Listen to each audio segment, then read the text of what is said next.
This is 90.1 FM, KPFT, Houston. It's 6 o'clock and time for Open Journal. Open Journal is your weekly magazine of what's happening in Houston. Join us this hour for conversations, community news, and local music with your hosts, Dwayne Bradley and Stephanie Coleman. And now, from our Lubbock Boulevard studio in the heart of Montrose, the Journal is open.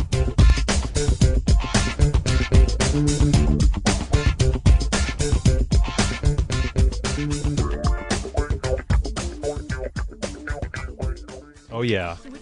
So, thank you so much, and welcome aboard. You find yourself tuned to the Mighty 90. This is KPFT Houston, 90.1 FM. Welcome aboard. This is the Open Journal program. And happy to have you here on the 10th of December, this Monday evening. It is 6 p.m. in the Petro Metro, and you're tuned to Pacifica Radio. Thank you so much for joining us. I'm Dwayne Bradley. Happy to be back with you. Yes, we're glad to have you back. I'm Stephanie Coleman. In the first half of the show, we'll be visiting with co-parenting and parental alienation educator and advocate Wendy Perry. As the holiday season is upon us, and for even the happiest of family, the joy can be tied up with stress. But for families trapped in custody conflicts, the holiday season can be scarier than Halloween. Tonight, we're talking with Wendy Perry, a co-parenting and parental alienation educator and advocate, about the anxiety experienced by children who are caught in complicated custody situations and how we, as a community, can help them. Wendy is the co-founder of the Parental Alienation Awareness Organization, USA, host and chairperson of Dallas-Fort Worth Parental Alienation Awareness Day and the 2017 Parental Alienation Symposium. She hosts monthly support groups, meets with legislators in Washington on family court reform, and she's here with us this evening to answer all of our questions about Christmas and custody. Wendy Perry, welcome to the Open Journal. Thank you for having me. We're very glad to have you here. All right. So thanks for coming in, Wendy. Yeah, thank you for made asking quite a me. trip to join us. Yes, I live in the Dallas-Fort Worth area, but I was really happy to come here tonight. Mm-hmm. Oh, wonderful. We're so glad to have you. We're so glad. It's really complicated. Holidays are always a little bittersweet. People are excited, but there's a lot of pressure that comes with it being a certain way and living out that in many ways, which is a sort of mythology of holiday seasons. And you sort of compound that with the fact that if you're going through complicated things, it really isn't an accurate reflection. So for those who have felt it, but don't necessarily have the vocabulary to explain it, could you start with what is parental alienation? Sure. Parental alienation is a very simple explanation. It's when one parent tries to damage or destroy the relationship that a child has with their other parent. So to be clear, it's not just two parents who don't get along. It's when the child's relationship with the other parent is actually damaged or destroyed. And it is an actual form of psychological child abuse. Wow, that's very powerful. So there's because you don't realize the impact on their developing minds, that as an adult you might have the skill to manage those not so nice words that are said in between two adults. But for a child who doesn't understand his role or her role in that, it could be a lot for them to manage. What are some of the ways in which that manifests for those who don't think they're doing it, but they might be? Well, just to give you a little more definition, the parent who is trying to damage the relationship with the other parent is called the alienating parent. And then the parent on the receiving end of that is called the targeted or the alienated parent. And there are a lot of alienating behaviors. And if you'd like, I could go through some of those just so the listeners can know the signs to look for. So some alienating behaviors that you would see from an alienating parent would be verbally disparaging or talking badly about the other parent to or in front of a child, saying or implying that the other parent is not worthy of respect or admiration. And that can be in body language too, not just in explicit words. They might punish the child if the child shows any signs of love or affection for the other parent.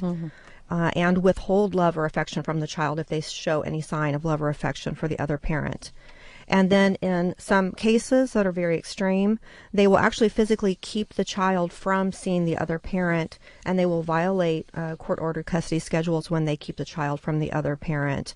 And then you'll see a lot of constant interference and interruption during the child's time with the other parent. So anything that would make the child feel like they can't or shouldn't show love or affection towards the other parent would be an alienating behavior. And what are some ways that so there's parental alienation, and then there's parental alienation syndrome, and to what point does it become a person venting, right, to an actual behavior issue, to an actually sort of complicated problem that needs some intervention and behavior modification? How do you distinguish that? Right. Well, it can be a little tough to figure out, especially when kids are, preteens or teenagers, because sometimes they're just, a little unpleasant, right?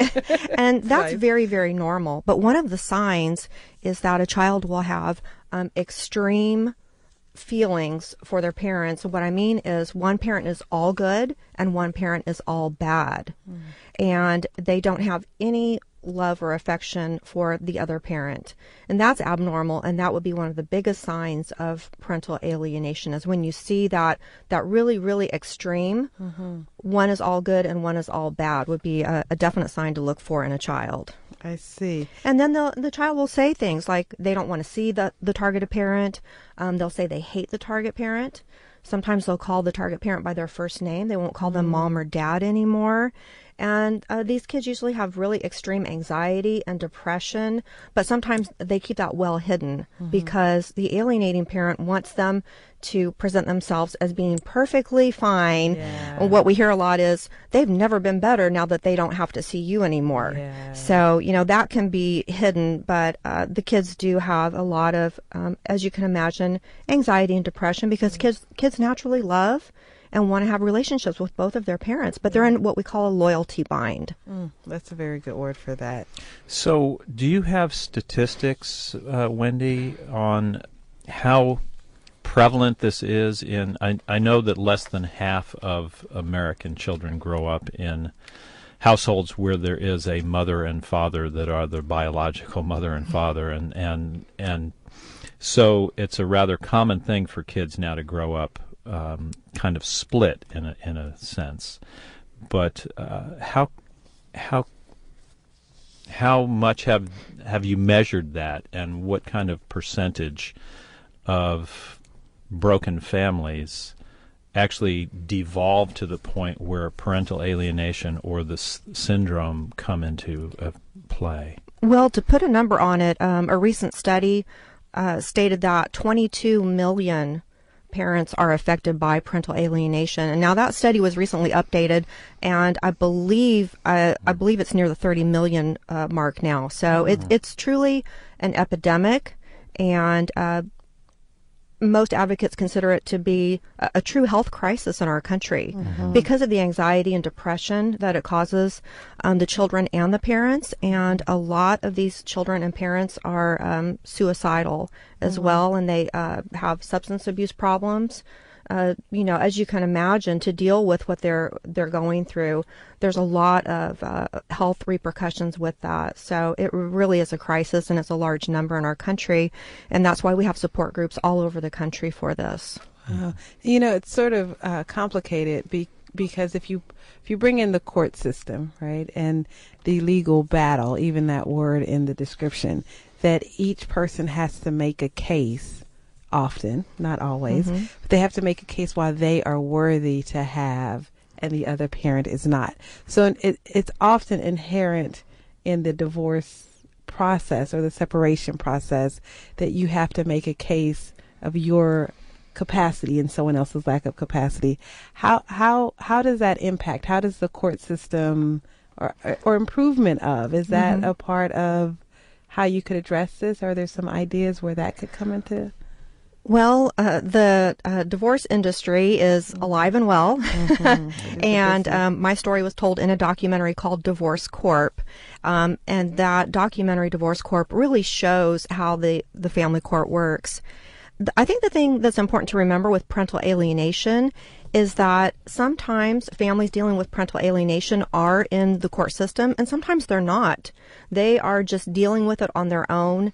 They don't go to court for various reasons. Maybe they don't know it's an option. But some families dealing with parental alienation are in the family court system, and some are not. But you're right. It's set up as a very adversarial system in the first place, and then they get into the situation where they're trying to prove that one is better than the other.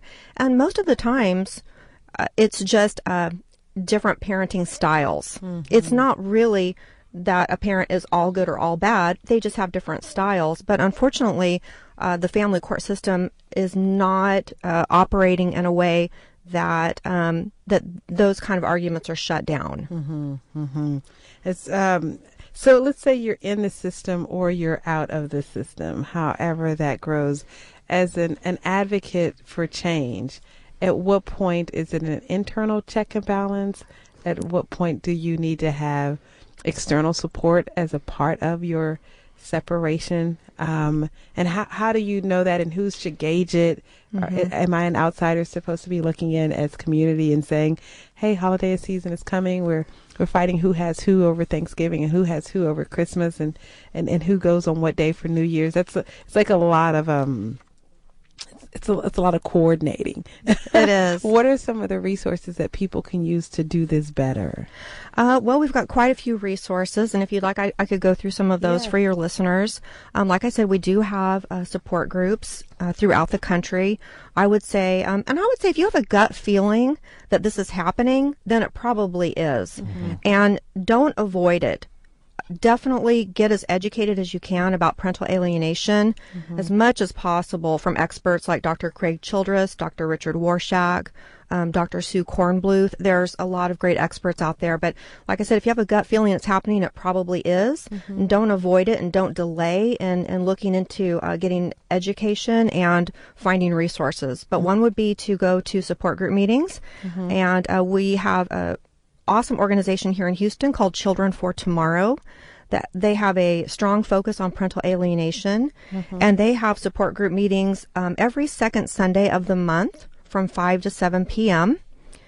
So join also an online support group is good for a lot of people that they can't go to a meeting for whatever reason. Online support groups, there are a lot, and there are some excellent groups out there. And the holidays, like you mentioned, it's an extra stressful time. Parental alienation is always stressful, but the holidays are just an absolute nightmare. And so if you'd like, I've got a few extra tips for the holidays for the listeners. Okay. Well, I think one of the things that is most important during the holidays for alienated parents is to manage your expectations of the holidays. And it's like you said in the beginning of the show, people have very high expectations of the holidays, right? It's all, commercials. Exactly. It's, all, wishful sparkly thinking. Christmas ornaments and all, So, but really manage your expectations during the holidays. Target parents often have an expectation that things will be different simply because it's the holidays. And alienators don't take a holiday.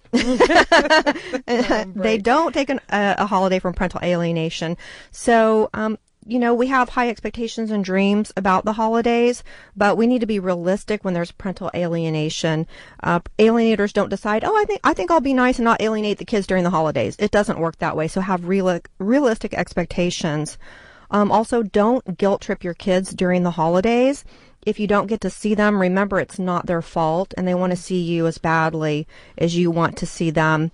And if you have time with your kids during the holidays, make it joyful and positive. And choose your battles wisely. Make it easy on your kids. For example, if you can't see your kids until the day after Christmas or a few days after Christmas because the alienator is monopolizing the entire, Christmas Eve, Christmas Day, that's okay. That's okay. Make whatever day is your holiday, make it special and positive and fun for the kids. Yeah, bonus Christmas for the kids. Right. Yeah. Don't make the kids feel bad about that. It's not their fault. Whenever you have that time with them, make it positive, make it special and happy for them. And do try to see your kids. some alienated and targeted parents, they get so discouraged that they just give up. And you have to keep trying. That's very, very important. That's really important. And do things you enjoy during the holidays. So you mentioned earlier, we're visiting with Wendy Perry here on the Open Journal, folks. It's 27 past the hour of 6 o'clock this Monday.